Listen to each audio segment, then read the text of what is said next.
I'm Marisa Christian with IB Times TV. We're at Rachel Roy's showroom in New York for Mercedes-Benz Fashion Week to see her spring 2013 collection. I read that, like me, you're a big fan of Jay-Z and Kanye's Watch the Throne. How does that album sort of get the creative juices flowing? I think music in general for me, we're in the arts, so anything that affects the senses, whether it's smell, sight, and in this case sound, we play music in the studio all the time. I love his work, I love Kanye's work, and so, it's just uplifting, and we're designing spring, and spring should be uplifting and vibrant. Absolutely. I know you have some young kids. How do you kind of explain like what mommy does and what fashion is? Well, I have a 12-year-old, and so 12-year-old nowadays is 12 going on 18, so sometimes she explains things to me. She definitely thinks she's smarter than most adults, but that's 12.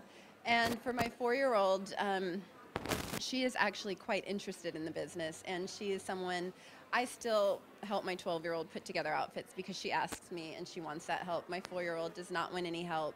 She loves it, and I think she definitely will have a passion for the fashion industry the way that I do, but I don't bring them to shows. I think that children should have a bit of hunger and really work for things. And if I were to bring them into my workspace in my studio, my staff would be so nice to them and spoil them. And so I brought my kids to work with me on Sunday.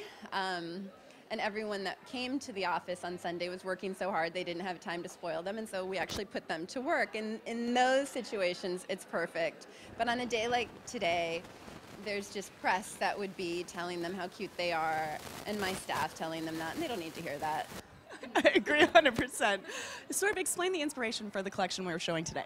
The inspiration for spring 2013 is the idea of really mixing vibrant prints and prints that make the customers kind of have an emotional feel about them and just kind of uplift. And with prints, I wanted to mix opposite kind of whimsical prints, again, kind of to convey an emotion. And I think that when you get dressed in the morning, if your clothes can make you feel a certain way and make you feel better about yourself, then you can go on with your day. I saw that Fashion Week is obviously very hectic, but you found time to get a tattoo. Is this true?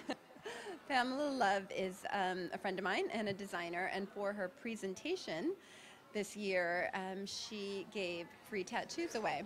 And so I had my office call and make an appointment, and she was like, "Can you tell Rachel that it's a real tattoo?" And I'm like, "Yeah, I know it's a real tattoo." Of course. No, so she had 3 different pages of tattoos that you could pick from and things that were quite important to her. And so I'm a huge believer in the universe and in stars and what signs mean. And so one of hers was the constellation of Capricorn, which I'm a Capricorn, and so I got that tattoo. I was going to ask what your sign was, but I swear I'm not hitting on you. You're a Capricorn. Capricorn, yeah, and I got the Pamela Love Capricorn tattoo. That's right. Where is it? Secret? Hip. No, on my hip. I mean, I'm a lover of clothes, so I'm not going to put it somewhere where you can see it and perhaps mess up the line of a beautiful garment. Absolutely not. Thank you so much for talking. Nice talking to you.